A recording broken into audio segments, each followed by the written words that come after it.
about this T1 team as a whole, and not even just this year, right? Because it would be reductive to just talk about them and only talk about their successes. This is a team that, now today people talk about them as Iron Mental. They are the most clutch team in the world, maybe the best roster of all time. You only have to go back a couple of years to people saying, you know what, maybe they just can't do it. Maybe they're never going to win an MSI. Maybe they're never going to win a World. They fell short in so many tournaments in a row. MSI 2023, Worlds 2023, the MSI in 2024 even, they had all these different events where, they were falling short and not getting right to where they wanted to be. I mean, there was a joke about how we couldn't mention finals because we didn't want to curse T1, right? Because they kept falling just short of winning finals. Often with teams like this, it is about when is the dam going to break. And I think at T1 we were at a point after that lost final 2 years ago where you saw them just completely distraught, into the year after where they finally made it happen. Now you're in a situation where again they rallied all the way there. It's unbelievable. It's almost a movie script the way they turned it around and came here. But the same thing can very well go for BLG because this is a roster that is built to win championships. Right? But they need to get over that one hurdle. Unfortunately, that hurdle today is Faker and T1. It's a big hurdle. It's kind of up there for sure. No, absolutely. Let's do our final check-in on the global power rankings by AWS for 2024, and also take a look at who the teams went through to get. This has been a pretty incredible journey for both teams. You can talk about the Swiss stage. Obviously, BLG did have their struggles, but at the same time, when it came time to the knockout stage, when it came time for the best of fives, they're taking down HLE, the #1 LCKC, they're taking down Weibo. You look over at T1, and they had to beat so many star-studded rosters. They had to take down BLG in the Swiss, G2 in the Swiss, Top, as well as Gen G. All of these tournament favorites have really been knocked out by T1 and by BLG. I think it's been absolutely incredible to see the caliber of teams that they've had to go up against, and now to showcase that at one last step is going to be absolutely insane to see these two teams. Hey, you swapped in. What's going on? No, that was Chronicler's. Was it? In fact, I think all of it became Irish. Yeah. All five of us are going to be on in just a second as we find ourselves with a little bit more time. But I feel like we talked a lot about T1 and Faker. Naturally so, right? But their competitors deserve so much time as well. I think the ideal people to kick it over to for a little bit more insight into BLG are Lore and Wendy, who are standing by in the Verizon Game Day interview. Thank you so much, Shox. Thank you so much, Shox. And what a journey it's been for BLG at Worlds and all year, actually, Wendy. Thank you so much for joining me to talk about your team. What can we make of BLG? Because they're the last hope for the LPL, but they're also the best hope for the LPL, considering the fact that they entered Worlds as tournament favorites. When you think of the year they had in the LPL and how they developed at Worlds with the team they faced off against, what stands out for you when you think of this? I definitely think BLG is not only the hope for themselves, but definitely the hope for the whole LPL. And LPL, we haven't got the World Championship for the past 2 years. So I consider we really have a very strong feeling that we really would like to have this year's title. And definitely for this BLG, these rosters, they were able to get the championship in LPL for both the spring and also the summer. Basically, that's the strongest roster right now for LPL. And definitely we can see, maybe from the Swiss stage, they will look underperformed, I must say. They got some fluctuations, up and downs.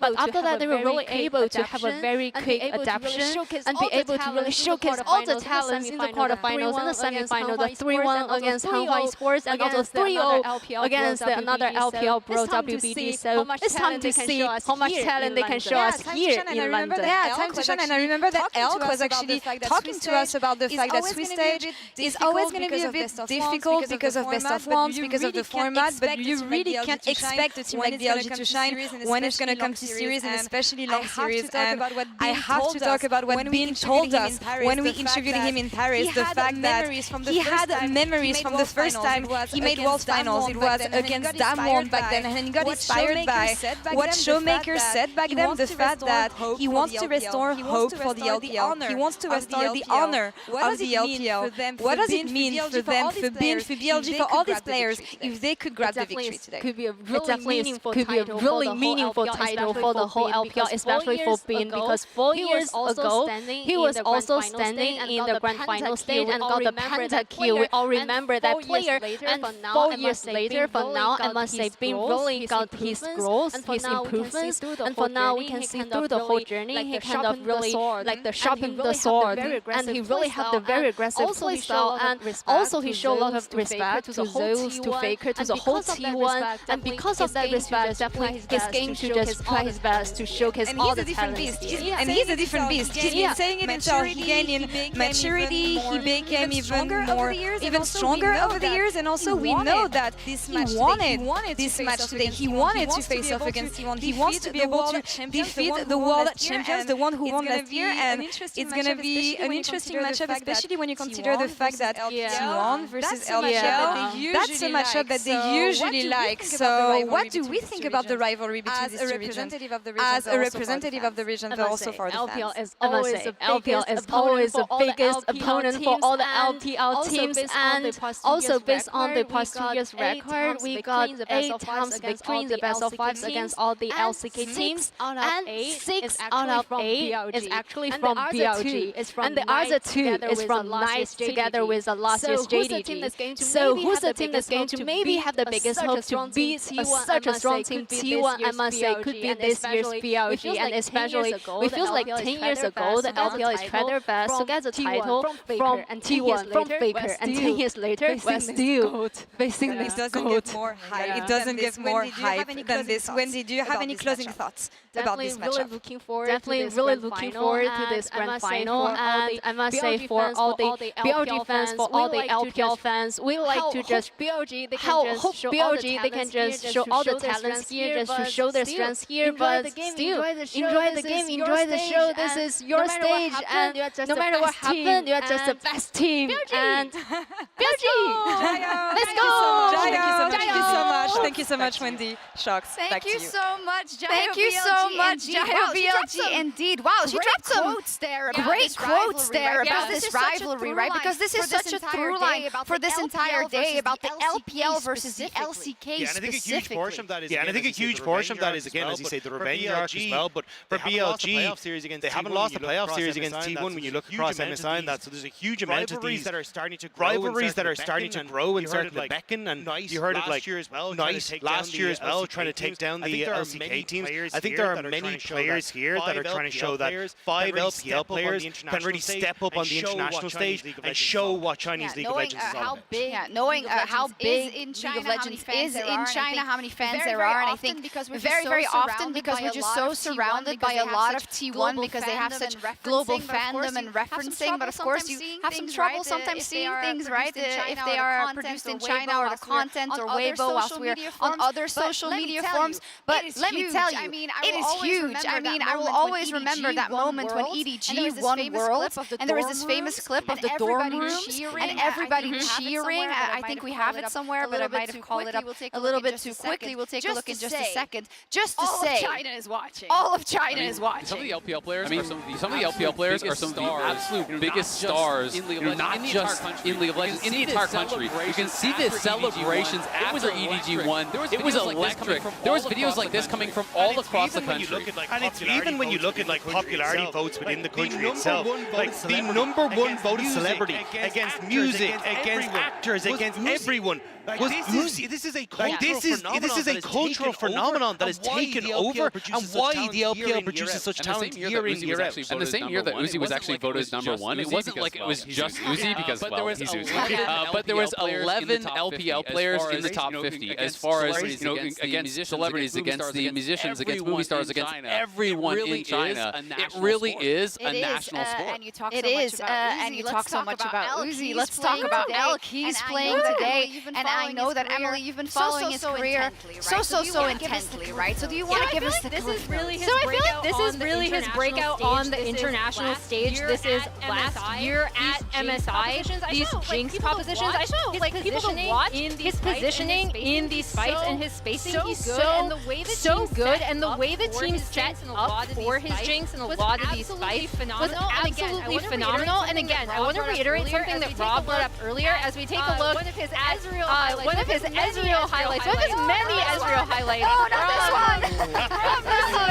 From the Swiss stage. I want to reiterate, he came on as part of a budget roster. He was coming off a really down year with Ultra Prime on WE. He had been this AD carry who was a bit volatile, definitely had the mechanics, was recognized for it as Rookie of the Split, but it was the consistency across a year that really helped. Did you believe Joe Mung was the limit testing was real?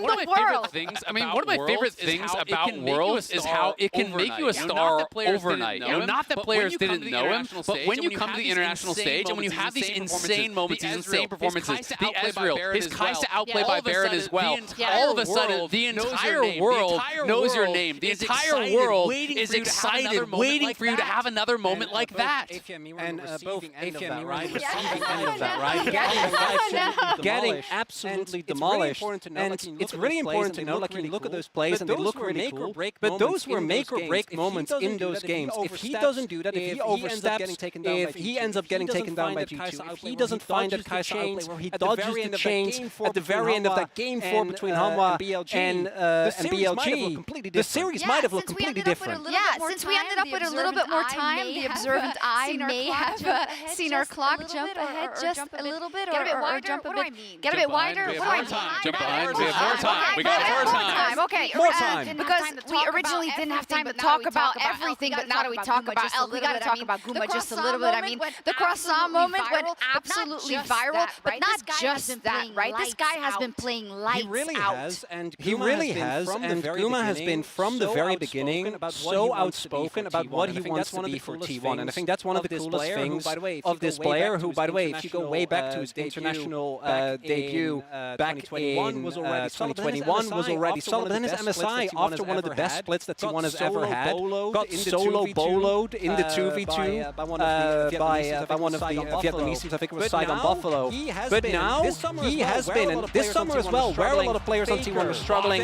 Faker, Carrier, not really having the performance that we've seen of them this tournament in particular. Guma was one of the stalwart holders, trying his very best, and even though he is just a single egg in the ramen, as he always say, like, I can't do it alone, I need the help from my team. Where does that come from? I love that. That's him specifically just saying, basically, guys, I can't carry alone. I'm trying my best. But an egg also makes ramen much better. It's true, and it brings up a cool point, because you always gravitate towards talking about Faker, but in different iterations of even, but in different iterations of even with iterations I mean runs, like the 2022 run, the 2023 run, the 2024 run, so the present run. There are different players that have stepped up and that had to step up to cover for others. Owner got a lot of flack back in the day. He had a tremendous world championship. The same goes for Carrier, who for me is the best player on T1 right now, perhaps in the world. But it just goes to show that there's so much more to it. Yeah, and I think the fact that Carrier has stepped up kind of put a spotlight on Tornado as well, where Carrier is going to run away if he's able to play the style he has. And I think it's the fact that we've seen Guma and Carrier fit multiple different playstyles. Like when you look back last year, we were playing these heavy pushing lanes where we're going to dominate and we're going to absolutely smurf it in that role.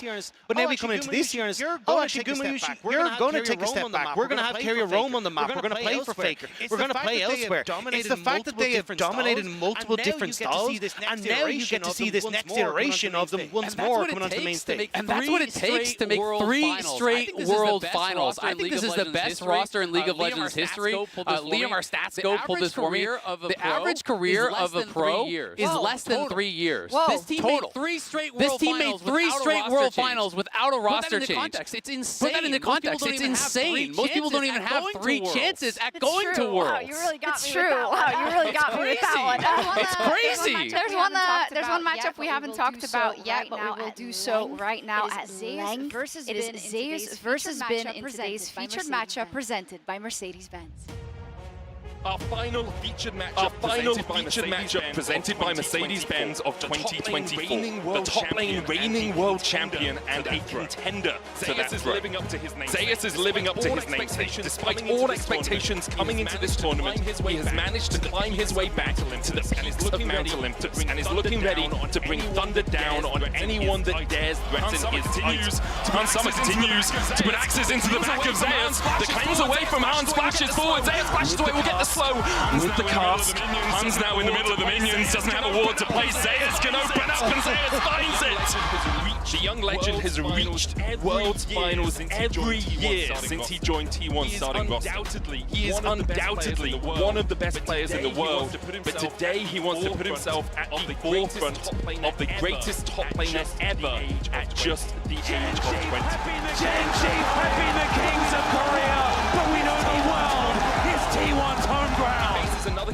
He faces another contestant for that title today in Bin. But despite having a longer international legacy than Zeus, Bin has yet to manage that final step to the pinnacle of league accolades. World champion. Bin is hungry for victory, straining every muscle as he pulls out his signature champ. Again and again on his path to finally claim the trophy.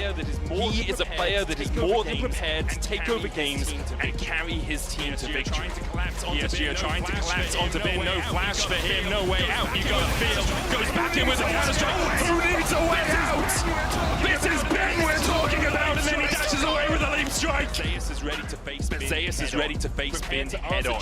Prepared to answer Jax with the full force of his Gragas. Will today mark Bin's rise to the top, or will Zeus prove once and for all that Mount Olympus belongs to him alone?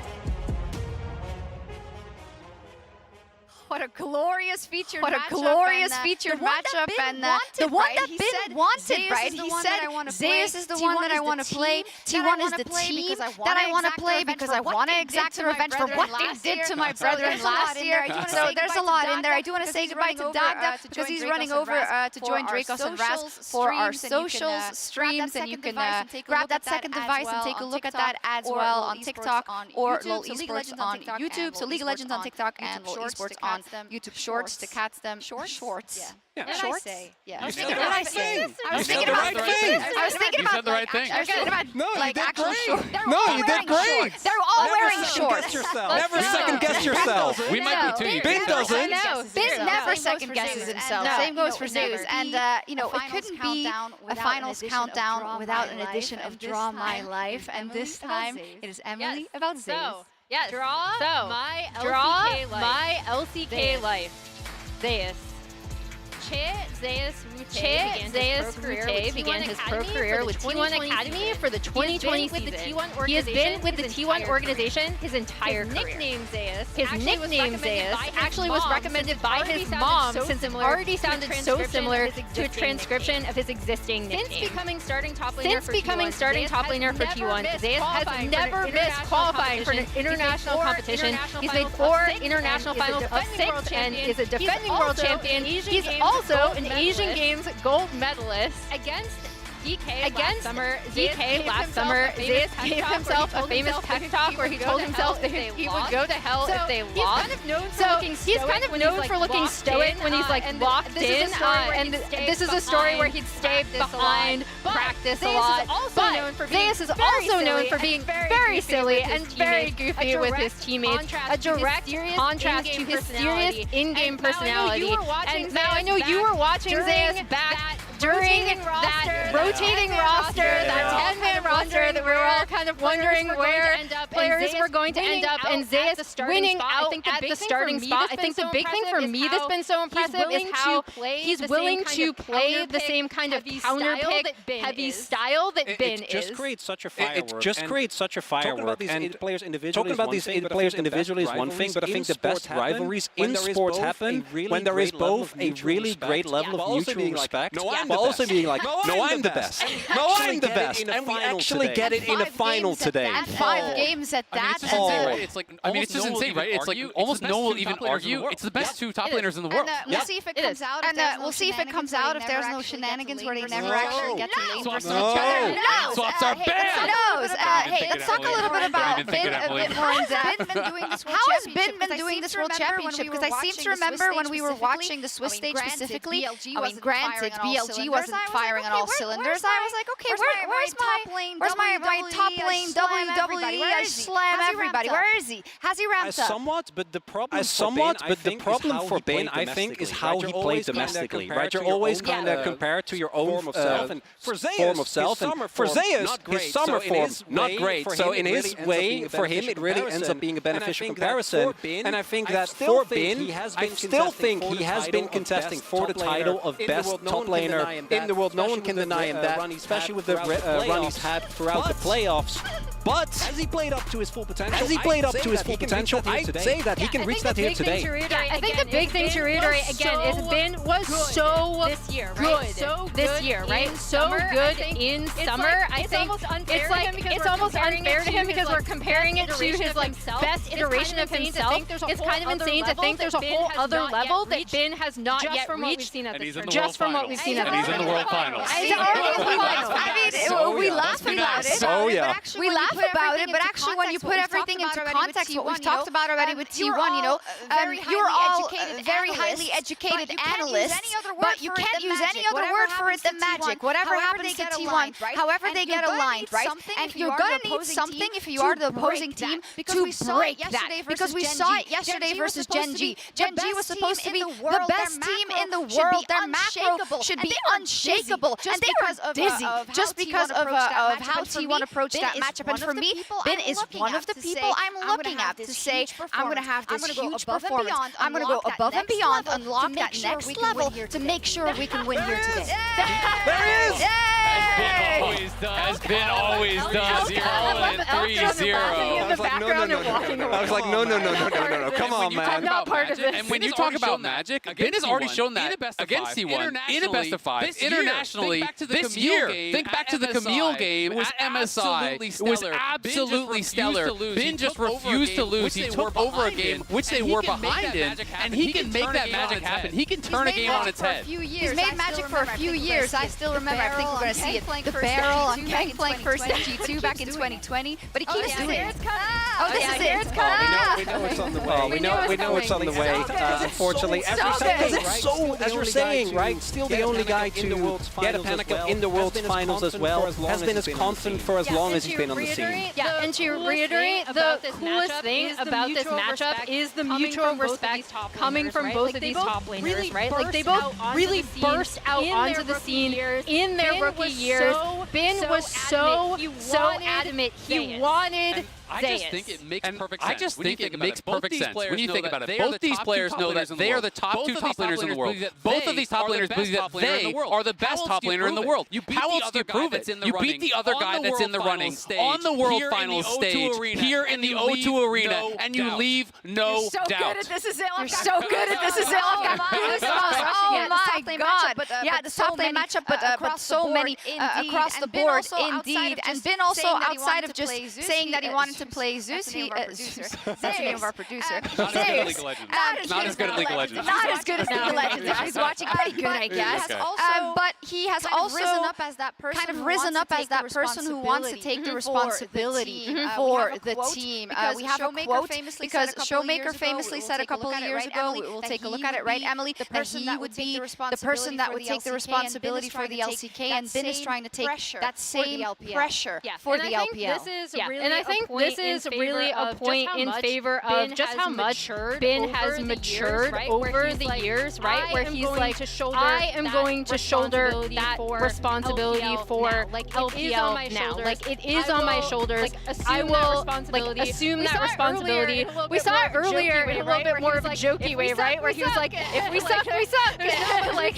There's not much we can do. We can just we just have to play our hearts out now. And I think he even said something in the press conference yesterday that was great, where he was like, as long as you truly love the game, you will be at your best. And I think Ben personifies that. And it's also something that keeps coming back in Faker and Deals when he talks about the longevity of his career. At the beginning, he was so focused on trying to make these finals, trying to get his titles. And now, whenever you ask him, I just want to have a good time with my buddies. I want to have a great time on the Rift and make the fans happy. Must be nice if already one. It's easy for him to say.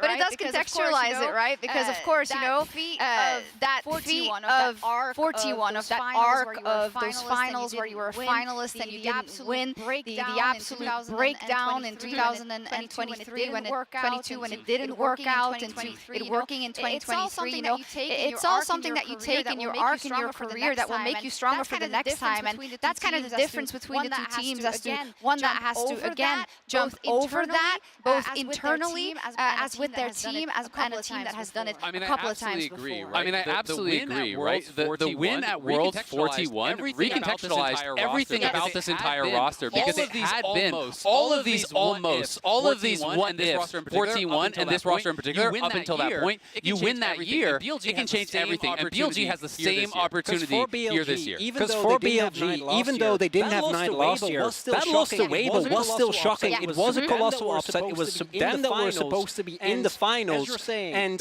as you're saying, the way that T1 fans now look at 2022, if you look at them in the 2023 World Finals, every game, pure focus. They really took the lessons from that, and there's the same opportunity here today for BLG if they do manage the best T1. And as you can see, we are around 10 minutes away from our opening ceremony presented by MasterCard, which is going to be absolutely incredible. But please note that the opening ceremony does contain sequences of flashing light that may not be appropriate for those with photosensitivities. Viewer discretion is advised. We also got this bracelets. I think everybody did. They must have been on your chairs. I'll put mine on. They're going to light up automatically. They're going to light up automatically, I presume. Hope that's not a spoiler from production, but it makes sense. People can solve it. Yeah, they can. I actually can't do this by myself. I have no... Yeah, there we go. Peel it off. Wait, are we peeling both? Peel it off. Okay. They do look really cool.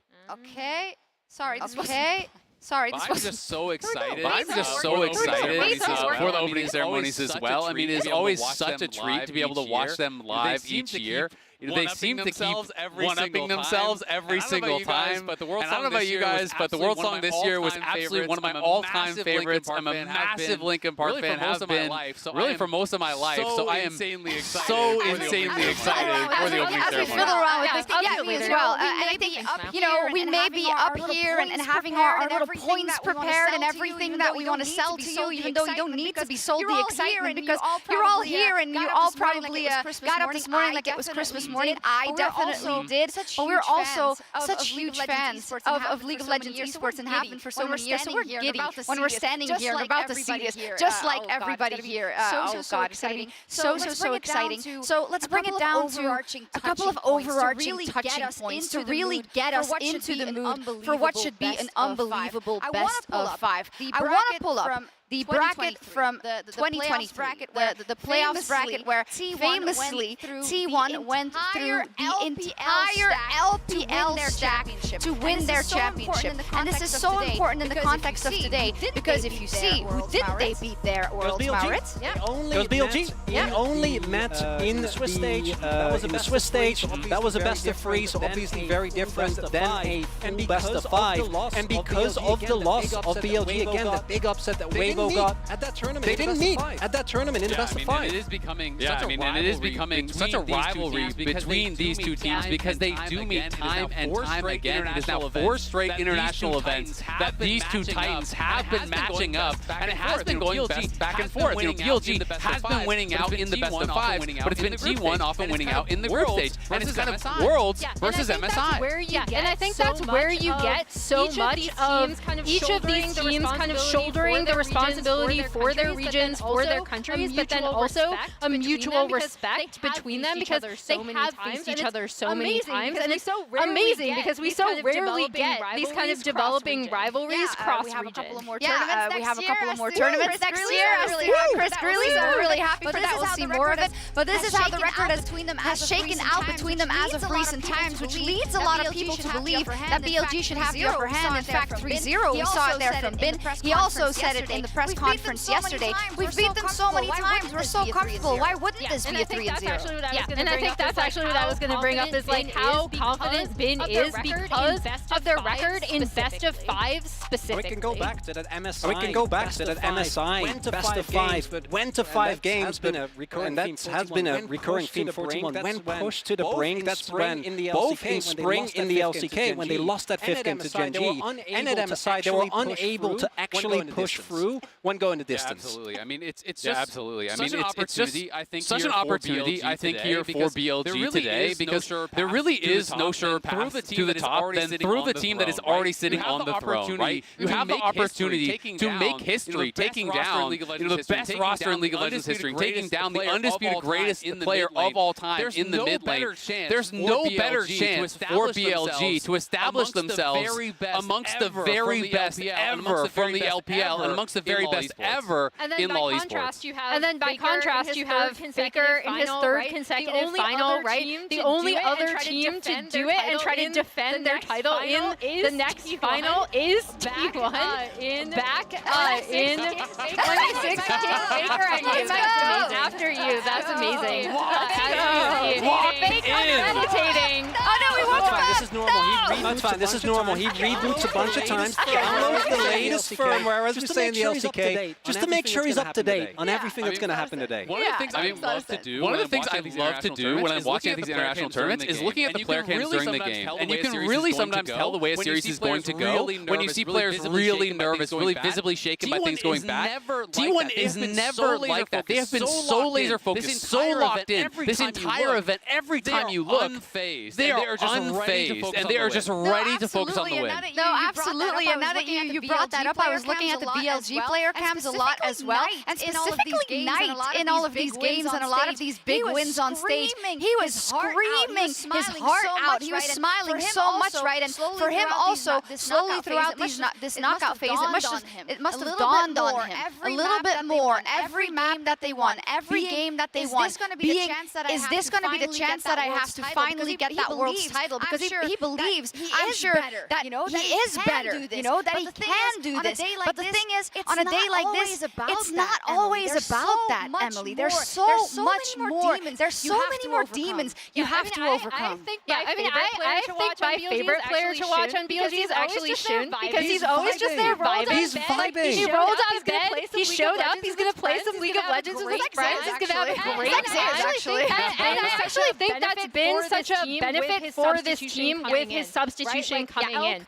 Right? Like Elk kind of taking almost a team captain kind of role within the team, being the forward-facing interview person, but then Shun just sitting there vibing. Like, we're going to have a great time. We believe in ourselves, and we're going up against the best team in the world to try to prove that now we can take them down. But the question is, who do my analysts believe in? Oh, I also voted. I want to hear. Oh, I also voted. I forgot. Who do you believe in? Azale, do you want to kick us off? Sure. I mean, BLG was my crystal ball pick to win Worlds. I have believed that they are of that caliber the entire year. Watching them throughout the LPL in summer really reaffirmed that. And again, watching them in knockouts made me feel strongly about that as well. But the more that I've watched T1, it really is undeniable the magic that this team has, the aura that this team has. It makes their opponents doubt themselves. It makes their opponents play worse. And T1 only seems to grow bigger and stronger when the lights are at their brightest. And they are no brighter than in the World Finals. I think T1's going to take it, but it's going to be a banger. 3-2. In 2021, and I didn't notice until very recently, me and Zeus debuted on the same and I've been a very big fan of this player, and I have watched him individually go from a player that had a ton of promise to the flaws that cost him 2022 to then his redemption arc. The champions that beat him, he mastered the year afterwards. I think this player has what it takes to secure T1, that second win, and rebuild the T1 dynasty. 3-1 for T1. I feel like I should speak for Dagda, because as we can see in the thing, he is the only one going BLG. I do think BLG domestically has been like such a force here, and I think BLG has been a better performing team if you take the whole year into consideration. As people can see, I'm going for T1. I'm going for T1. I'm going to get a small analytical point in here. I think they're going to lane swap. And I think that is where T1 can actually really have the advantage. Like, I think bot lanes are going to be huge, but I think T1 see the map better currently. Unfortunately, we're not going to get Zeus versus Spin in a 1v1. No, we will! What are you saying? Everyone's going to yell at me now. Yeah, I wonder what the arena thinks. Do you agree with most of the desk? Who thinks T1 is going to take it? There seems to be a few T1. There seems to be a few T1 fans here today. I'm even afraid to ask. Who thinks BLG is going to take it? Perhaps there's also a couple who have, you know, there's no European team anyway. There's no European team anyway. They're like, I don't care. As long as I see some good League of Legends. Sounded a little more even than the MasterCard fan predictions. I'm willing to say the O2 Arena knows ball. Definitely so. Hey, I'm just definitely so. Hey, I'm just so incredibly excited to be here in the O2 Arena. And we're so close to the opening ceremony. I really cannot wait. It is millions of players fall short of making it to professional play. Thousands fall short of making worlds. Hundreds fall short of making it to the knockouts. And only a very select few can lift the Summoners Cup. And Faker, through tenacity and determination, seems to collect world's titles as easily as you and I breathe air. Can Knight finally join the ranks of the select few? Can he strike down the greatest player the world has ever seen? And can he make them believe? It's time for the opening ceremony presented by MasterCard. London, are you ready?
Never stays dead.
what I've begun.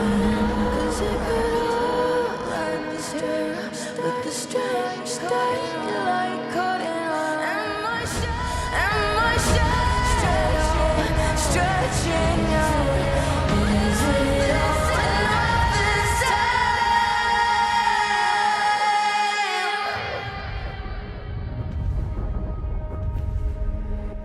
I'm still here. I'm still here.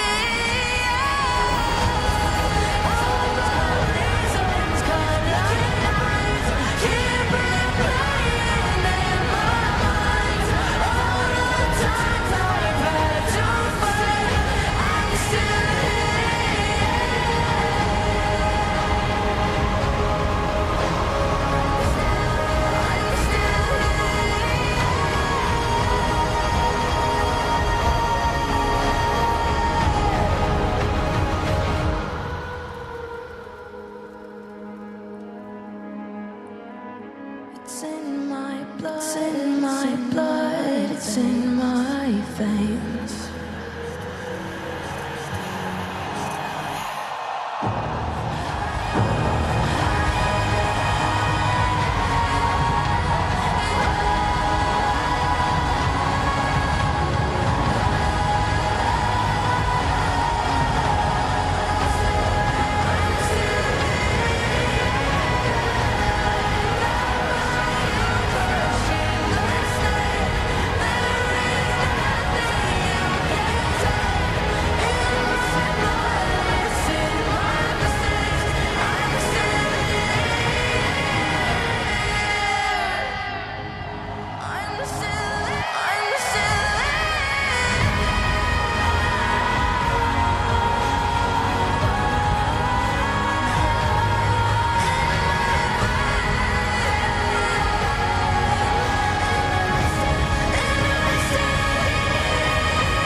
And T1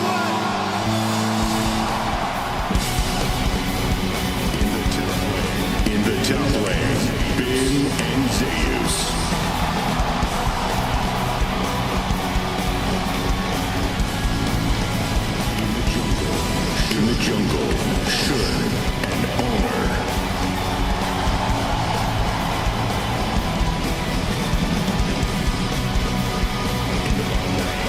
In the bottom lane, Elk and Gumayushi.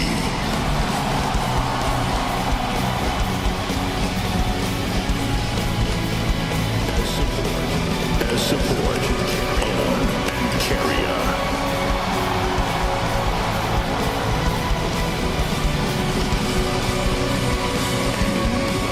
And in mid lane, Knight and Faker.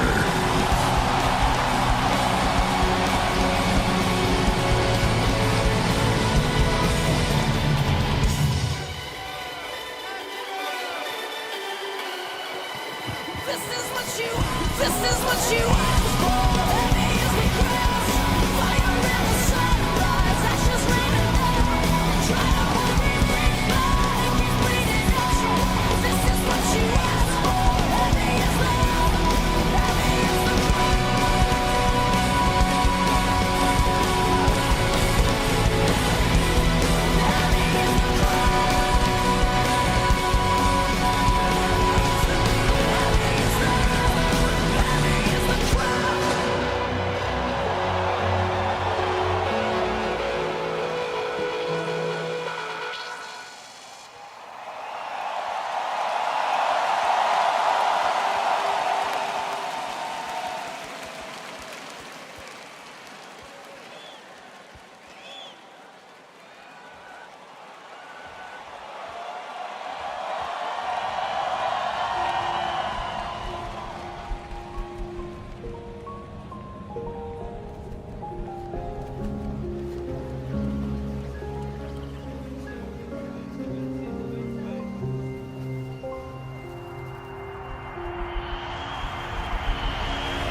어떻게 해야 할까요? 의구심이 찾아오기 시작한다면 경기 전에 하는 명상은 제 머릿속의 생각들이 어떻게 떠오르는지 그걸 좀 바라보는 느낌인 것 같고요. 저 자신이 어떤 생각을 하는지 조금 더 잘 알게 되는 것 같습니다. 哪些瞬间让你念念不忘？和我爸就是小时候家里就一个电脑嘛，然后就一人玩一盘，然后有时候我看他打不过别人，我就会帮他操作一下，就让我对英雄联盟这个游戏产生了非常大的兴趣。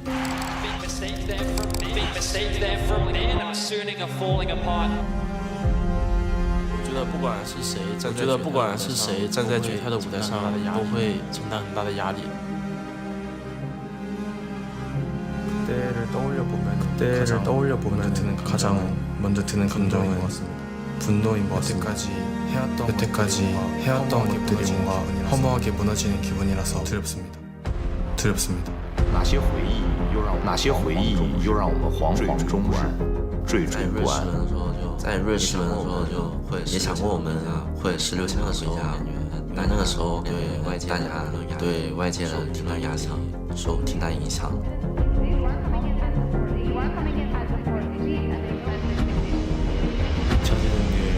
잊혀지는 게 좀 두려운 것 같아요. 사람들한테 잊혀진다라는 게 그만큼 임팩트가 좀 없었다라는 뜻이기도 하니까. 去年我觉得世界赛非常可惜吧，因为我们也经历了一整年，解救出来T1的那个第2文，所以印象非常深刻。 어둠 속에서 갈 길을 잃었을 때 所思何处能见到斑驳星光？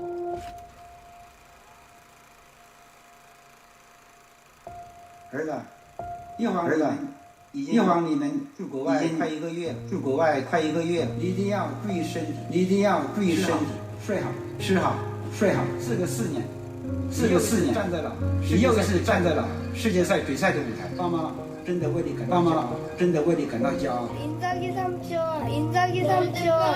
롤드컵 결승나게 된 것 축하해요. 내가 삼촌 경기 영상 잘 챙겨보고 있어. 大家好，我是艾尔的爸爸。我是艾尔的妈妈。决赛战绩精彩，也希望在属于你们的赛道上。 그냥 우리 가족이었으면 항상 함께 있다는 거 잊지 말고 누나 런던에서도 열심히 응원할게. 화이팅! 사랑해. 在伦敦一切都好吗？相信你的队一定在伦敦一定可以拿下 LPL， 为 LPL 争冠天彩，实现自己多年的梦想。 아들 결승 진출 축하하고 아빠가 현장에 없지만 한국에서 열심히 응원하고 있어. 이제 딱 한 걸음 나왔네. 无论最后结果怎么样，在我们心里都是值得尊敬的选手。加油，吴勋！希望他们在决赛的舞台上能够大放异彩。我也会让他们一圆。加油！ 항상 그랬듯이 뒤에서 응원하고 있을게. 문현준 화이팅! 祝你在决赛场上敢于拼搏，展现风采。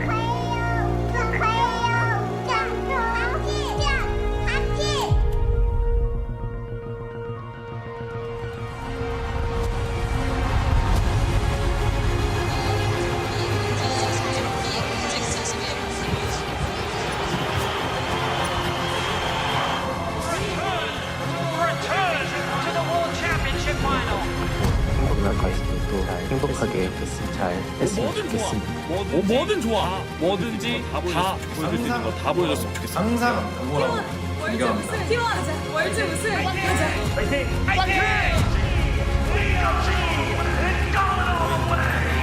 为你们感到非常的开心，因为你已经是遗憾，因为你已经是我的第一伤。眼见为实 ，make them believe。LPL 加油！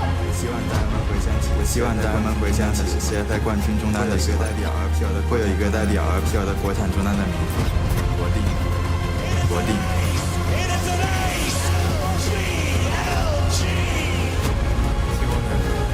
T1은 LPL에게 지지 않습니다. 오늘도 마찬가지일 겁니다.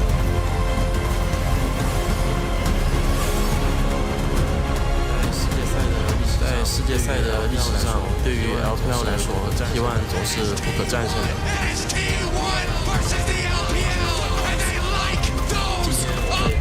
今天我会打破他们不可战胜的神话。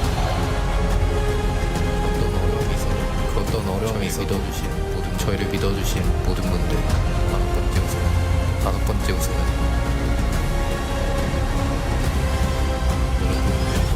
여러분을 위한 것입니다.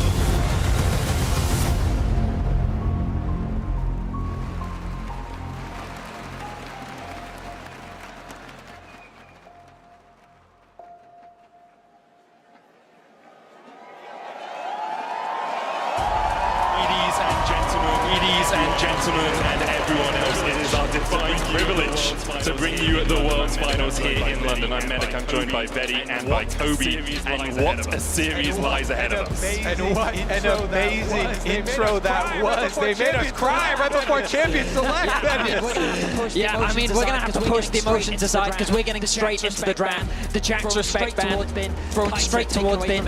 Kaiser taken away from Elk as well. Immediately our attention is drawn towards the Yone first pick, as BLG have held off on banning it so far. These are the two main questions that are coming in, looking to test in game number 1 of this series. Will the Yone now be left up that the Jax has already been banned, taken away as that power pick from Bin?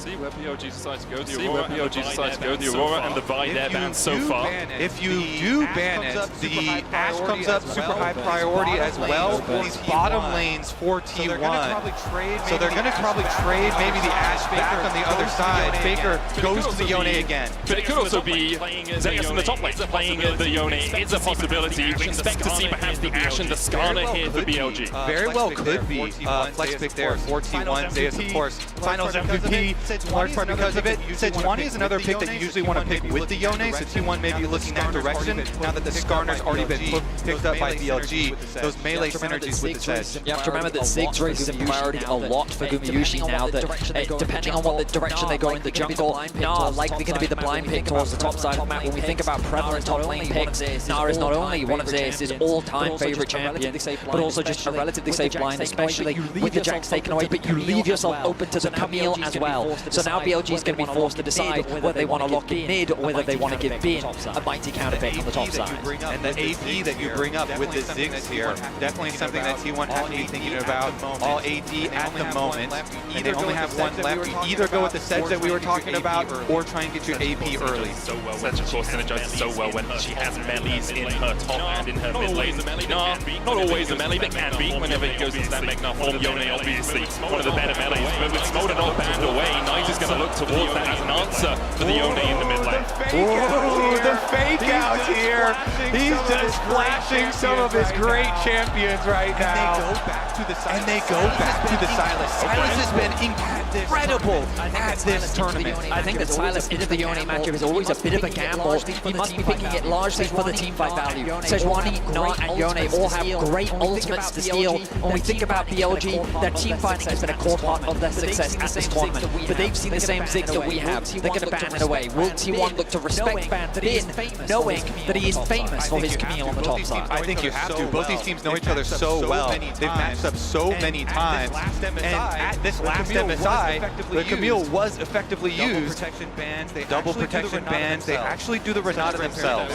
Such a great pairing. It's a very good pairing with the Ashes, who say Carrier has been the Renata aficionado so far. Well, it's the one really bringing it to the forefront of the meta. It's also something that really stuffs heavy engage comps, since T1 are showing a lot of dive, a lot of heavy engage, a lot of melee. You don't want to play into a Renata ult. I wonder what T1's going to be thinking about the bot lane, like Xayah, Rakan immediately as a potential, but again, they are lacking in terms of AP. What direction are they going to go? Is the Jhin now going to be taken away from Gumayushi as well? When we think about this tournament, that Xayah has been very impactful, but with the Rakan taken away from On, it does bring the question of what have they prepared for us in the bot side of the map. You expect top lane to be locked in here for BLG, but maybe they want to guarantee Bin the safest counterpart. The Camille you were talking about is still available. Alongside that, something like the Rumble that has had, although at the start of Worlds was having a very high presence, kind of fell off a little bit, but still very impactful in the top lane. Struggles a little bit when you get into lane swap situations though, and so perhaps T1 will be thinking about that now. Well, now the big question comes, what is T1 paired in the bot side of the map again? We're looking for a little bit more AD damage. They want to diversify that damage portfolio. So what direction are they thinking about? Using all the time. They're using all the time available to them. They're also thinking about so much CC here on the side of BLG. They do throw down the Caitlyn once again for Guma. All right, Carrier, this time around, what will be the pairing? It's usually Lux, right? When you want to get a pushing bot side, you get that Caitlyn Lux together, it would give you a little bit of AP as well. Hasn't been quite this tournament. I know a lot of people want his Lux for the skin as well. Also true, also true. But not quite at this tournament. They're really leaving us at the edge of our seats here until the last moment. Holding until the last moment. It's going to be the Braum for Carrier. It's going to be the Braum for Carrier. Now, T1 fans are going to be skeptical when we saw Braum brought out into G series. It didn't really work out for T1. I think that again, they are very heavily invested on the teamfight side. BLG have drafted, towards the kind of pick potential side lane threat. BLG are very much drafting towards the teamfight. They're thinking about Seraphine and support. I think it could be great into the Braum Bard, a very similar pickup. A lot of threat around the map, but they're going to go back to try and true sticking to that teamfight style. You need to have really good CC for this Skarner and Rumble combination, and they have that in spades. So much team fighting here drafted for BLG. So much power if they can start so much power if they can start to lock people down. You put that equalizer down with follow-up with the Magna Storm, with Sylas coming in as well, stealing away a fate sealed from the Yone. You just have so much much AoE. T1 on the other hand don't quite have that full teamfight power. Honestly, I really love this approach from ELG in game one. I feel like that they got everything that they wanted. Should have been playing a ton of Skarner. Nice has had his Silas consistently banned away from him, and into this composition, I feel there's a lot of great ultimates to steal.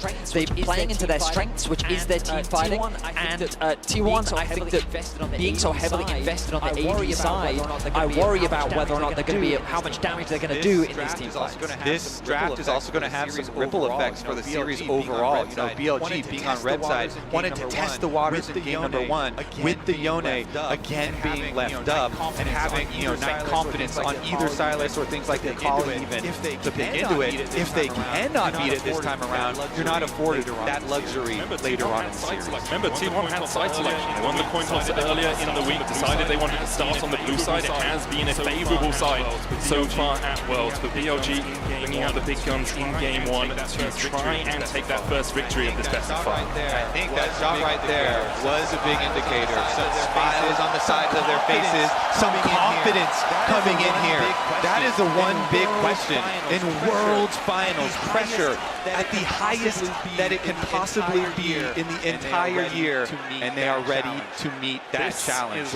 This is what we all ask for. Crown heavy on the heads of T1, not just with their own expectations, but also the expectations of the LCK, of their families. BLG trying to reignite the LPL after they've had 3 years without a Worlds title. 5 games of glory, I hope, as we get into game one here. Elk and on for Gumayushi, Knight coming in from the side as well. Will Andy respond? Act up. Gumayushi still holding on to that flash down. Locks him up. He flashes the ignite. BLG strike first. What a sneaky move there. Knight on the Silas, able to slip over and get behind the red buff to come from the other side. Take down Guma. Take down the Caitlyn that is supposed to have some pushing ability. They get the flash out from Guma. They get the flash out from Guma. A very valuable summoner spell in the early game. Jun could set his sights on the bot side of the map. Remember, the thing about Caitlyn is you want to be lane dominant, you want to be leveraging the strength, which is going to be harder to do now that you've conceded that summoner. Knight debuting here, Silas in game one of this series, and I mean, off to a confident start. Importantly, Elk did flash as well, so he doesn't have that same summoner on his side of that AD carry matchup. Looks like it's going to be normal lanes. No lane swaps coming out from either of these teams. Shun wasn't spotted on his initial pathing. Owner will be spotted when he goes over to the Razor because there is a ward waiting for him there.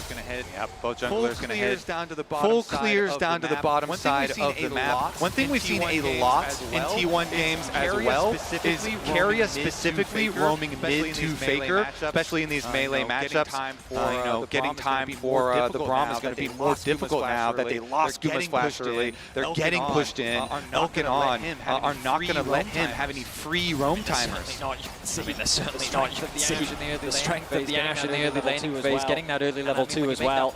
And I mean, when you make that point about Carrier as well, usually he does that on things like the Bard, like the Pipe, Rakan, Renata. On the Braum, it's going to be much harder to do. It's why you love to see really good level 1 prep coming into the series as big as this. Starting with the first blood, the extra longsword in your inventory just feels so good and completely changes how the early map looks in this matchup. Now BLG have already dropped Pigs down onto Owner. They know that he's on the bot side of his map. The risk of a dive is very real. With Faker's pressure in the mid lane, it's going to be hard for Knight to potentially roam down and look for a dive alongside his jungler. But Jun already setting his sights on the bot lane play. With TPs available, there's always the possibility. Notice as well, Zeus walking back to top lane, has the TP available in the event of an early play. Good timing here from Shun to come down and place the ward early so that Elk and On can continue applying pressure on the bottom side or going back for his Swamp.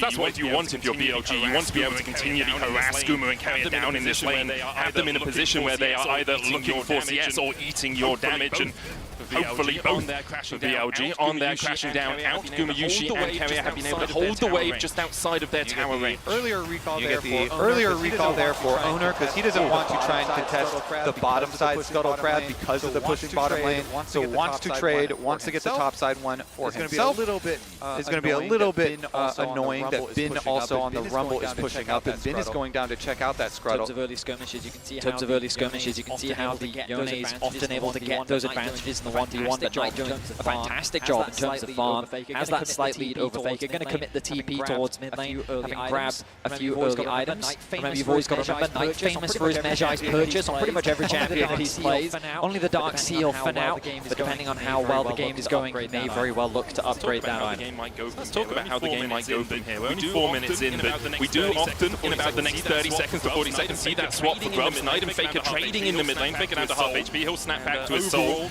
And overall, the trade, even-ish, but slightly in Knight's favor. People have gone wild for how confident Faker has been in laning at this tournament, and him being in there, taking the trade that Knight offers as he goes straight for it. You know, it's one of the bigger as well. You know, it's one of the big things for T1 heading into this tournament. His lane phase was not great in the LCK. That's the flash away. She looks for more. BLG have found two. BLG's able to find it on the top side of the map. Zeus caught unawares the wave in an awkward spot. Owner not there to provide support. And the bot side as well. Elk and On able to get the cleanse out from Gumayushi all across the map. BLG is putting pressure down. Shouldn't have been so good on the Skarner. Skarner being such a premier pick at this tournament. And again, in this series, having an early impact now. Gets the kill himself. And what an arc it is for him as a player. Remember, BLG started with weight at this tournament. Look at all the work he does. Look at all the work he does. But the hop off Bin's head right into the waiting arms of Shun. Nicely played by them. Bin really setting him up. Harpoons in, gets the slow, gets all the damage done. It's a very awkward situation. It's a very awkward situation for Zeus to be in just because of the state of the wave. Now Owner is covering to help him get that push out. Bin still looking to try and trade as he often does, but now the swap's coming through. We know that the Grub spawning in 10 seconds. On already back out onto the map with his AD carry Elk right behind him. They're looking to contest his objective, but Carrier looking to match in the mid lane. 5 players on the top side for both teams. On the top side for both teams right now is we do see Owner starting up the Grubs. Might just look for a smite on one here to delay the full stack. Carrier caught out though, doesn't have the flash and the ignite. Locked against the wall for now, trying to get away. The unbreakable. It's not exactly that. On secures the kill. T1 did manage to sneak away a Grub, but BLG will happily accept 2. Such a smart call from BLG, from Shun and On to go for the engage on the fight, while T1 are split, going for the objectives as well as trying to rotate from mid. The idea there for T1, because they had a nice stacked wave in mid lane. Has his AD carry for a bit of a trade, has his AD carry behind him. Nice juke. Unbinds his soul, dodges away from the abscond. Owner coming in from the side as well, but it looks like BLG just want the pressure in mid. They're looking towards the top side though. BLG constantly looking for these fights. Let's see, Carrier's on the roam, you can see him on the mini-map. Zeus has no flash. They can manage to get this Ishtal's impact, can't quite land it. Zeus hops on a minion and manages to escape. I mean, BLG continue their pressure on the map, securing 2 Grubs, finding an additional kill, now converting that pressure into plays on the top side, denying Zeus as much as possible. You look at the bottom of your screen and it's just all red in favor of BLG. Kuma has been given a little bit of free time to push out that bot side wave. He's going to try and get himself a plate as Faker trades with Elk in the mid lane. Elk about halfway towards that level 6, a little bit more risky to go in like that. You are Faker when he does get his ultimate available. So much damage. Elk getting so much damage in the mid lane. Done here in the mid lane, keeping him there. Of course, they've rotated Knight down to the bottom lane, down to that side lane. So much success in. Be able to push it back out. Be able to push it back out after Guma had shoved. And this is going to be so nice for the setups here for BLG. Again, their team fight will be so synergistic once they're able to bring this together. You have to think that they're going to rotate over towards this dragon. They can control that objective and you get to draw your enemy to you. Remember that BLG have a bit of a reputation for falling short in game 1. Here in game 1 it feels like that you'd expect them to have the pressure with the reigning world champions T1 on the other side of the stage, with the audience in favor of T1, but they've come out and they are playing just like they often do. Playing well in the early game, playing off the advantage they have with their laners, and they're converting it into the first dragon of the game. Straight from even champion select, and you see the smiles on their faces, the confidence there. They're looking aggressive in their level 1. They find reward in their level 1, and they continue to force so many plays here. See if they can keep it up as the game goes on, though. You know, T1 are very notorious for being difficult to actually finish off in these games. Bear in mind, BLG, they're going to be looking at the composition. That's the biggest strength. Their composition just we're ready to fight. We're ready to fight the 5v5 incredibly strong. And T1 they're going to have to find ways to either usurp that or navigate their way around that, because they found a lot of success with with pick comps, but with the Braun, Caitlyn, they're going to very rely on Ona to be that initiation tool and find good flanks or angles, which is going to rely on good vision control, which right now BLG is not giving them. Look at this vision setup on the bot side of the map. The river is very much in control of BLG, and they're putting extra pressure onto Ona's jump. 9 minutes in, it's already a 1.4k lead for BLG. They have 2 grubs, they've got a Drake. T1 have only been able to pick up a single grub from the map. BLG very much in the driver's seat, coming into this series. How T1 play the early game, looked at how T1 play the early game, who tends to be in the advantage, and T1 tend to be a little bit more aggressive in the early game, getting out to those leads. BLG here, obsessing the apple cart, so to speak. Knight has just been exceptional this tournament, and especially in their previous series, styling on his Syndra, styling on his Ahri, here styling on his Silence, stealing Faker's own ultimate. His pressure, you even see the hover there for Owner, drawing a little bit of time, Sejuani not immediately going over to Grom, kind of hovering around, see if Faker's going to need anything else, and it'll also kind of extrapolate towards the extra wards around mid lane. If you start to see the mid lane pressure here kind of spill over into other lanes as well for BLG. You're also just seeing it on the map, right? Because Knight just then, after pushing in mid, hovered into the topside river, and he's just creating into fog. He's creating that extra point of pressure, which means that Ona might get invaded on. Maybe jungle plus mid is going to come and put pressure on his jungle. Bin backing in a brush. Where has actually been gone? Just those subtle bits of pressure on the map that force the T1 to hesitate before they make a decision. That control ward at the entrance on the top side to try and spot out some of these plays. T1 do have the vision around the second spawn of the grubs first. You can see BLG on Elk and Shun all making a beeline towards those grubs. Trying to get 2,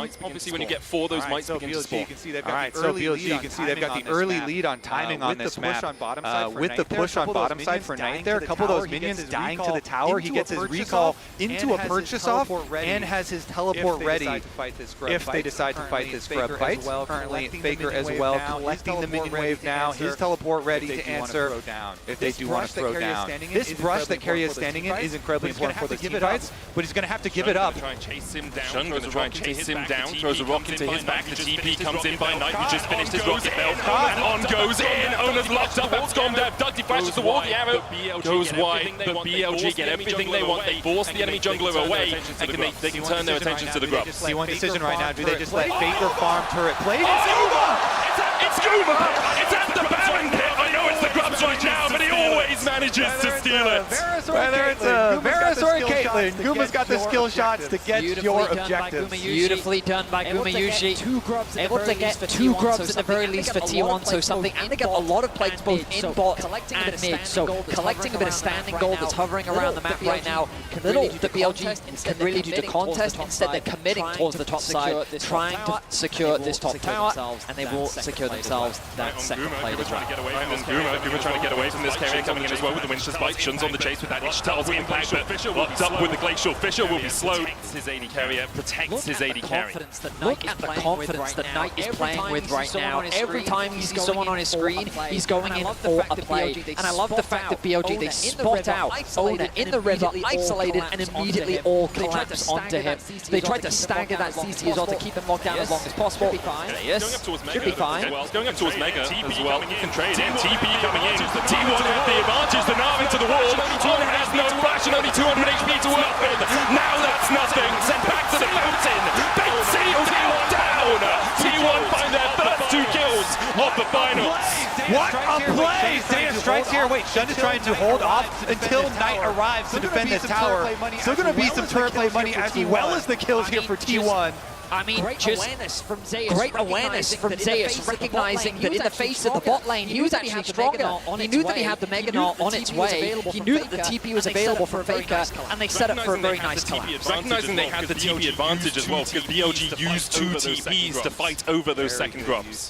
Very good use there of the extra cooldowns, and recognizing that they're going to need some money to be able to fight in these fights that are upcoming, because the early item completions had already started to come in for BLG. BLG. So stops the double recalls here, and then they make the call. Teleport in. I've got Mega Gnar. Perfect timing. Flashes forward agaest the wall. And I mean, even without the Beautifully TP, done. and I mean, even without the TP, he likely could have just gotten on by himself. He gets the summoners out from Elk as well. Those are going to be crucial as we set up for the second dragon of the game.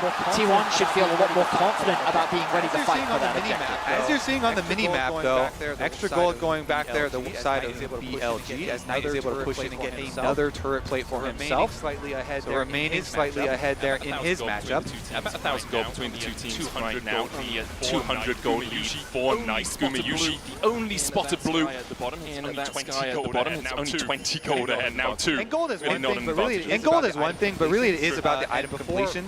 And before Faker does get his Blade of the Ruined King, you know, already Knight sitting on the proto belt, that play-making item for himself, gives you a lot of that confidence to be able to make the play. A bit of setup around that top side. Objective.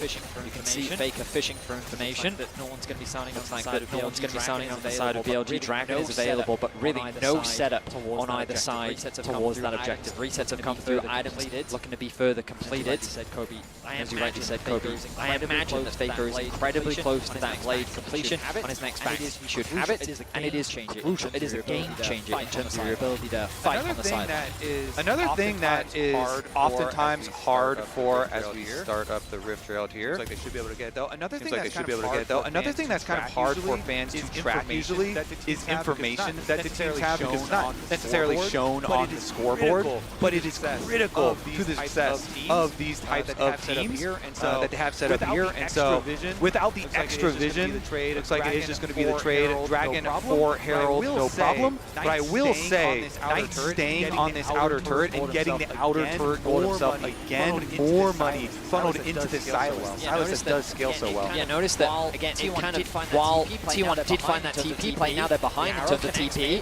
The arrow connects mid. Walk away for now, Shadow Strike will walk away for now. Shadow Strike will get the stun. The Magnet Sword coming in as well as BOG look to collapse. Already they've locked up T1 in the middle of the meat grinder, and one has gone down. JS falls. Baker getting chased down as well, and Bing's flashing forward. Baker will manage to dash across towards the red here, but Gumayushi does not have that same luxury. BLG finds 3, all of them sitting on Elk. A triple kill for the AD carry of BLG, a nice... They shoot ahead on the map. So many structures hours out of it as well. Yes, so much gold goes into their pockets. 4.5k the lead now for BLG. And it's a situation where the cross map, right? You see Knight on the top side of the map, but the arrow comes through just as this is jumping past. Nice sidestep from On. He connects the stun, and then a beautiful multi-man ulti comes through from On with the follow-up as T1's forced to retreat. And now the Impale's going to land on Kemio as well, and he has no place to get out of this, nowhere to go apart from back to the pound fountain in a body bag. BLG now 7-2 up. Insane opener here in game number 1 from BLG. The undisputed best team in the LPL coming out firing on all cylinders. They are not giving T1 a moment to regroup at all. Faker now even under attack. He's slowed in the pit. The TP's coming behind here as they look to try and turn this play around. Bin trying to get the damage down onto Faker here. Hit him with the harpoons. Faker dodges away with the Q3 and manages to live through the Leandries. T1 finds some semblance of hope in the bottom side, but BLG are not stopping their advance on top. Ona locked up with a Glacial Prison, and he's sent packing. BLG are ripping this map to shreds. It is often a play that Faker, teams have tried to collapse on him on a side lane, and it's resulted in their demise. They're doomed the open chase of that star mid laner, but BLG don't care. They're keeping pressure on the top side. T1 laners collapsed on the bot, but it costs them greatly as they lose 2 towers top. And we're only 18 minutes into the game, and BLG have already opened the doorway into the T1 base. They do lose a tier 2 in the bottom side, but BLG are in the driver's seat, and they are not letting go of that steering wheel. T1 need to find some way back into this, because now their inhibitors open in the top side. They do have these Hex Gates to work with. 2 minutes on the next Drake. Bamming up in a minute 50. We've seen T1 sneak them in the past to get back into games. And we said it in the draft, when we saw this BLG composition, it really is a comfort pick and play style for BLG. You look at the champions, and while you wouldn't typically in the past associate Bin with his Rumble, it has become a staple part of his champion pool. And here in the 1v1, he realizes, I think I can get this solo kill onto Faker. He has no way of getting out of this situation, so they're forced to TP to collapse. Gumayushi comes down, Zeus comes down, but on the other side of the map is BLG. Exactly, you can see the counter-attack from BLG on the mini-map. They immediately beeline straight for that tower. Oh, we didn't see the cross-map arrow actually hit! That's insane! Delta Sniper again! We weren't looking at the arrow! The sniper's our job! Oh my god, beautiful arrow, and then the collapse comes through from BLG. It's our job! Oh my god, beautiful. That is just beautiful. Even though Bin went down, they saw the last bit of vision of Faker, of the recall spot. He used the hawk shot to spot it out. Oh, shot comes in, then the arrow. That is sublime from Elk. He's 5-1 now. That is sublime. And it's just such a dominant performance from BLG. T1 trying to get anything they can on the other side of the map. But look at that explosion in terms of gold advantage for BLG past the 15-minute mark. In terms of gold advantage for BLG. It all stems from that level 1 play. The fact that they got that flash out on the bot side of the map, Elk and On had consistent pressure on the bot side. Knight was able to trade very effectively and hold his lane in the 1v1. Even later on in the lane, out-trading Faker. And on the top side, that's where Shun was putting the pressure. That's where he was able to find that early gank. And it's just been skirmish after advantage after pick, where BLG have just been slowly but surely dominating the map. After pick, where BLG have just been slowly but surely set up something sneaky on the top side. BLG aware that T1 do like to do this. Carrier on the top side. BLG aware in that T1 do like to do this. Carrier. And in the end, it's much ado about nothing. The Drake up in 20 seconds time. BLG pinging it. They know they can keep the stacking going. Obviously want to end the game before they get to Soul, but if you can make the Soul a possibility, it puts more pressure on T1. Yeah, BLG, they're so far ahead, they don't need to give anything over to T1, so all you have to do is keep one little bit of vision on the Baron, then go collect the dragon, make sure that T1 aren't able to get any sort of trade on the map, because they don't have the ability to fight you, so deny them everything. Because they don't have the ability to fight you, so deny them everything. The recall in the brush. Knight's going to catch this bot wave. The recall in the brush. This is going to be an uncontested dragon. It's going to catch this bot wave. BLG with a strong start to game 1. And while this game definitely isn't over, BLG have all the tools to secure the first game of this series. Coming into this series, we need to remind you again, BLG at MSI this year, they beat T1 twice in best of 5. And last year at MSI, they definitely have shown that they have what it takes, and they are definitely showing that in game number 1. I mean, you could even go back to 2022 when Ben beat him on RNG in the MSI finals as well. I mean, T1, the World Championship has definitely been their tournament. But when it comes to MSI, that is where the LPL have been able to find those advantages. Now, though, here at the World's first game, BLG 4K gold up, 2 dragons to their name. Baron is now an option. And this becomes a big point of contention. It's an opportunity for T1 to turn the game around. They have had some spectacular Baron plays so far at this World Championship, whether it be sneaking them, whether it be finding incredible team fights around this objective. It is a point in the game the BLG will have to be cautious and respect. It is a point in the game the BLG will CT1 just trying to get towards those second, third items. Lock it on Owner. CT1 just trying to get the Blade of the Ruin King yet to see second item for Faker. It really comes online when you get up towards 2-3. The Yone so powerful in teamfights, so powerful in side lanes right now, but he can't even step past where his Crux would be because he doesn't know if BLG are on that bottom side of the map, so he has to accept the pressure much deeper on towards his side of the map. So he has to accept the pressure much deeper. Look at that, Knight even hovering in the brush, waiting until he collects all the information. The rest of BLG here, just keeping tabs on the Baron as we wait for Elk to arrive on the map. He hex skates out with his 3-item power spike already completed. His Lord Dom, because they're so far ahead. Already completed. His Lord Dom, because they're so far ahead. Came onto the scene was called Jongmong, widely regarded as a good player who would be way too aggressive a lot of the time, would overstep in plays. People said he's got Jongmong fever, as he would just throw games from time to time. We haven't seen that in years. He has been so consistent for BLG. And now with 5 kills to his name, you have to expect that BLG will protect him in these upcoming teamfights and just allow him to rip through T1. So far, his arrows have been great as well. Sniping Zeus in the hop in mid lane, of course. the kill onto Faker as well. And it looks like, again, you don't have to give T1 anything. BLG are so far ahead, and they have so many pick tools, not to mention just the arrow, but also Shun and On, and they're going to look for it. Not to mention going in with the Ishtar's impact, can't quite land onto Ona. They're going to look for it. Does have that passive as well to avoid that slow. They're just going to chase them out of that jungle. Make sure that the entire pathway leading to Baron. Make sure that the entire pathway leading to Baron. You'll notice as well, Elk quite happy to solo push on this mid wave at times, just because he knows the only real threat is Ona and Zeus are collectively diving on top of it, because if the Sejuani ult comes out, he has the cleanse, and that's really the only initiation tool, unless Faker is able to find that angle. That's Ward offering a lot of value for T1. They'll see that it's going to be started off. The pings are coming through, but can they really get access into the pit? But they're definitely going to try. Betty Carey is the one to face check that mid lane bush. Shun still tanking up the Baron. It's at 9,000. Knight with the flank position. Glacial Prison and Kuma is down. BLG used the Baron as a bait and immediately kill off the enemy AD carry. Knight with an extraordinary Sejuani ultimate connecting to the AD carry. Kuma does not flash away, and this leaves the Baron wide open for BLG. The beautiful positioning from him on Silas too, coming from the mid lane. T1, they don't expect it. Now without Kuma, they try and fight them. So almost spotted as he walked towards that razor pit. The Baron down to 2,000. Knight on the front line. Ona trying to get in. Base Shield goes in as well with the Magic Storms already locked up 2 members. On T1, the Impale grabs 3, and they're burned to a crisp in the river. The ammo has to be flashed away by Zeus. Red BLG are taking everything and giving T1 nothing.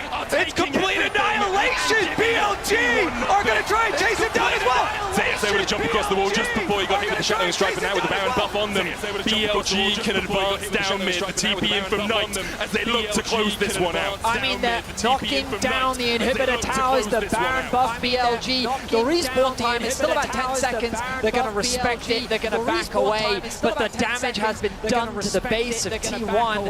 And I mean, the kills are going to Elk, but the plays from Knight are phenomenal. Keep track of this angle. He's staying in the fog of war. He's trying to circumvent what Gumayushi can see. He finds the good angle. He connects the ultimate onto the AD carry, and he finds that execution. And later in the Baron, he also body blocks Ona. Look at the positioning of Knight here. Gets in the way of the engage. Make sure that Ona cannot get into the pit.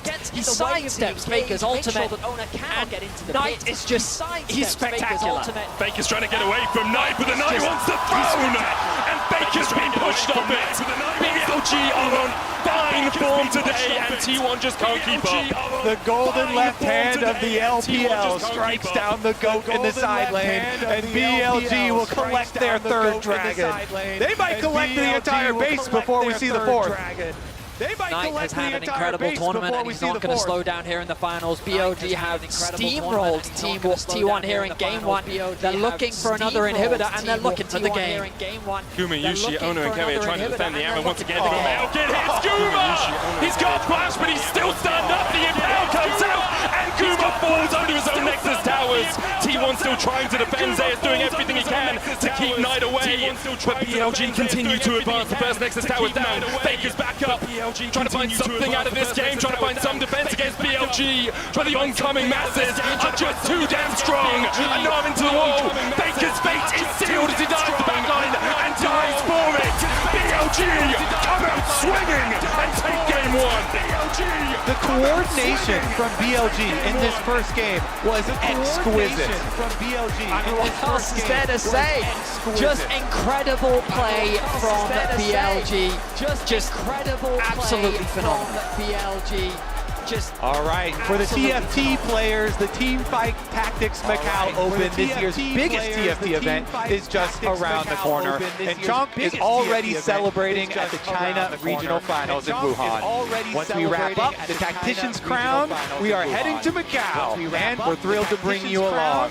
With Magic and Mayhem winding down, a new set featuring Arcane is on the horizon, promising big game-changing moments. 512 players will battle it out live, diving into this brand new set that is sure to shake things up. Get ready for more unforgettable moments. Get ready for more unforgettable moments.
Them because in the same vein as just saying Faker is the greatest of all time and not emphasizing the intricacies of his career, the same thing goes for T1, right? It's not the same T1 that won in 2013 or the one that he won last year.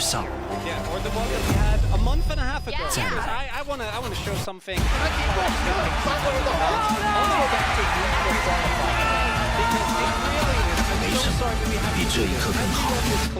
I want you to look at how disjointed this team looks. So Carrier, he's about to set up a pick on the Indian. This is the Yone, this is the one target you need to kill.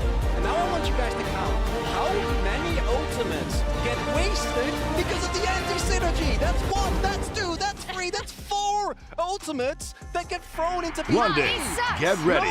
WWE Live takes over this November. Don't miss the American Nightmare Cody Rhodes take on Solo Sikoa in an explosive, undisputed WWE Championship street fight. And Bayley battles Nia Jax in a WWE Women's Championship steel cage match. This is incredible! This, my friends, is must-see. Tickets on sale now. Well spotted, right? So what TS tries to do is get him out of there. They try to collapse onto him. He gets the sidestep. That alone is already insane. But here, dodges the chains, charms the first step, flashes, follows up, denies Jackie-Off access to the pit, immediately forces 369 his Zonyas. And from that point on, this fight is impossible. The immediate collapse from the rest of the Your point, they look so well. And I think that's something that is just so special about the T1 team as a whole, and not even just this year, right? Because it'd be reductive to just talk about them and only talk about their successes. This is a team that, now today people talk about them as Iron Mental. They are the most clutch team in the world, maybe the best roster of all time. You only have to go back a couple of years to people saying, you know what? Maybe they just can't do it. Maybe they're never going to win an MSI. Maybe they're never going to win a World. They fell short in so many tournaments in a row. MSI 2023, Worlds 2023, the MSI in 2024 even, they had all these different events where, they were falling short and not getting right to where they wanted to be. I mean, there was a joke about how we couldn't mention finals because we didn't have her T1, right? Because they kept falling just short of winning finals. And often it seems like this is about when is the dam going to break. And I think at T1 we were at a point after that lost final years ago where we saw into the year after where they finally made it happen. Now you're in a situation where again they rallied all the way there. It's unbelievable. It's almost a movie script the way they turned it around and came here. But the same thing can very well go for BLG because this is a roster that is built to win championships, right? But they need to get over that one hurdle. Unfortunately, that hurdle today is Faker and T1. Big hurdle. It's kind of up there for sure. No, let's do our final check-in on power ranking by EWS for 2024. Let's take a look at the teams went through. Yeah, I mean, this has been a pretty incredible journey for both teams. You can talk about the Swiss stage, obviously, BLG did have their struggles, but at the same time, when it came time to the knockout stage, when it came time to the best of five, they're taking down HLE, the #1 LCKC, they're taking down Weibo. You look over at T1, and they had to beat so many star-studded rosters. They had to take down BLG in the Swiss, G2 in the Swiss, Top, as well as Gen G. All of these tournament favorites have really been knocked out by T1 and by BLG. I think it's an absolute incredible team. I'm sure teams that they've had to go against, and now to show that one last game. It's going to be absolutely insane to see these two teams face. Hey, you swapped in. I know. No, that was probably Was it? In fact, I think all they became Irish.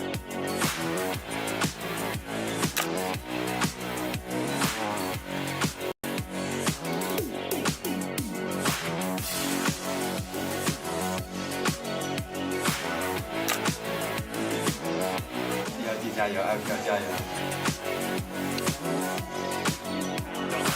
still holding on to that flash down, locks him up, he flashes the ignite, ticking, and BLG strike first. Nice. C1 decision right now. Do they just let Faker farm turret play? It's Guma! It's at the Baron pit! I know it's the Grubs right now, but he always manages to steal it. Already they've locked up T1 in the middle of the meat grinder, and one has gone down. Zeus falls. Faker getting chased out as well, and Bin's flashing forward. But the oncoming masses are just too damn strong. An arm into the wall. Faker's fate is sealed as he dives the backline and dies for it. BLG come out swinging.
Señor. ¿Quién llegó ahí? Marico, tengo una tensión. ¿Qué? Papi, tengo la tensión, pero altísima, marrito.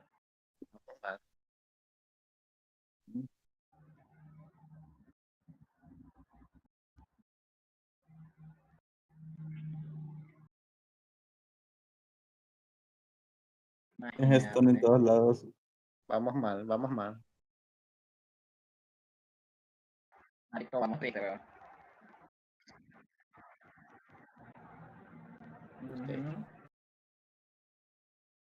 La verdad, yo sabía cagar eso. Y si tanqueaba bien, podría darle espacio a Kindred ya.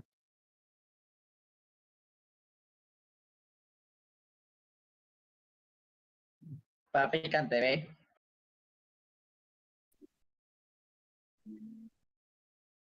Ni idea.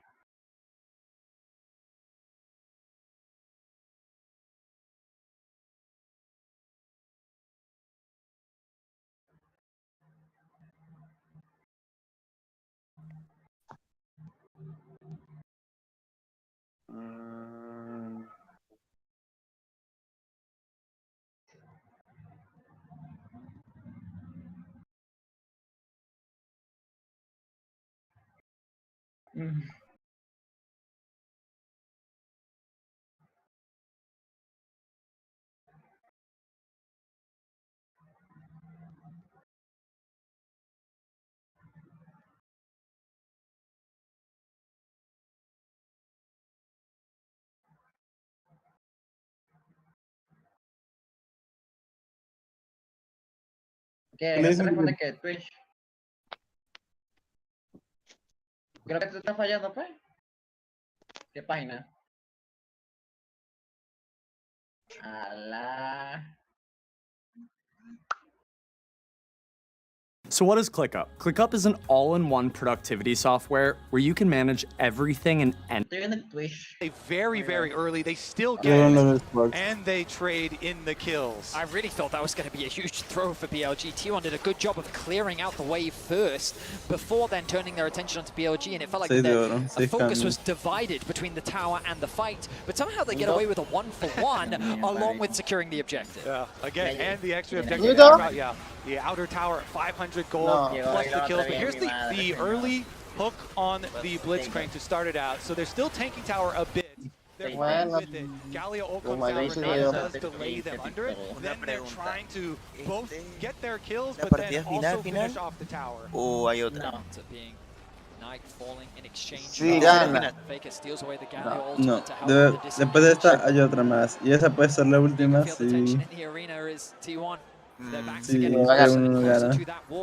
Pero no, hay dos más. Sí, es el mejor de tres. Ya la perdieron. No, no puedes decir eso aún. O sea, que gane 3, gana. It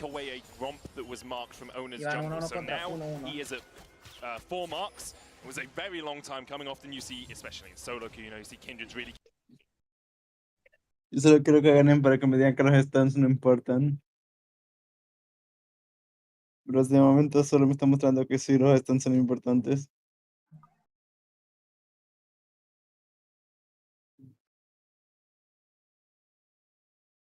Coño, me tengo que bañar. Disfrute. Vamos ahorita. Ahorita me conecto. Recuerda que si queréis hacerlo no te puedes bañar.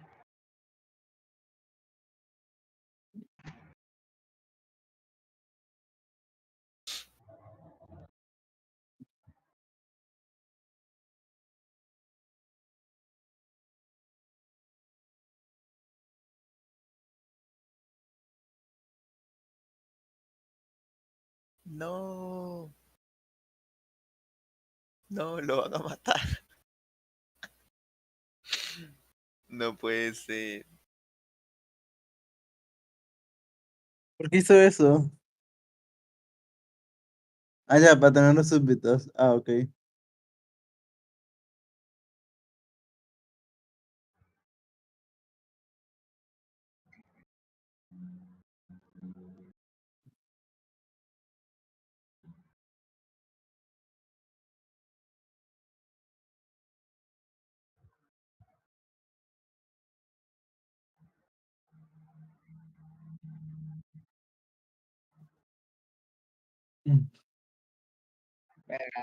Kindred.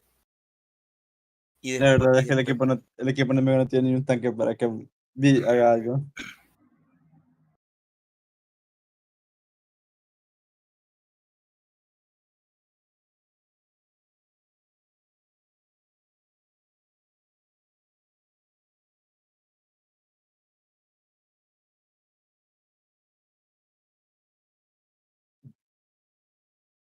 Maldita sea, no joda.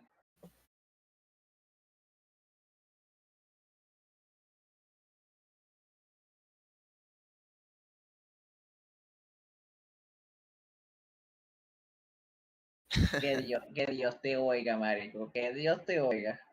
¿Por qué le dicen Billy Billy? Sí, es Billy.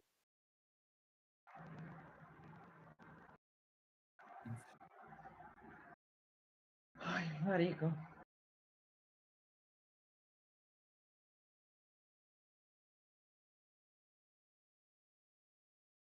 Ajá, se murió.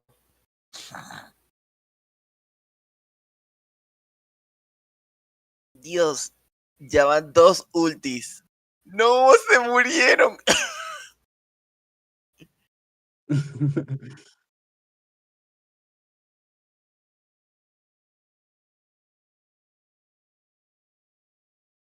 No puede ser. No puede ser. No. No hacen daño.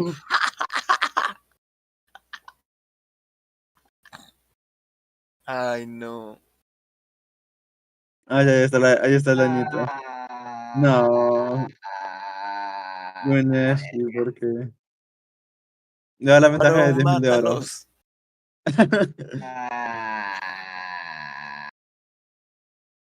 Marico. GG.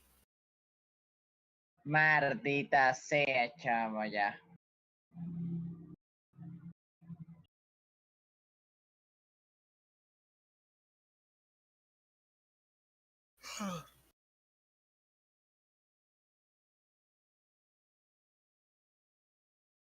Verga.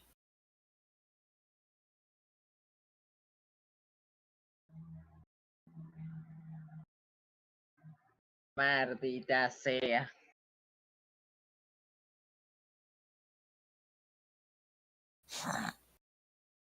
¿Cómo se murió la Vi?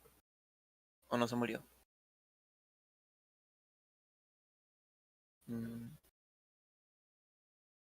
No puede ser.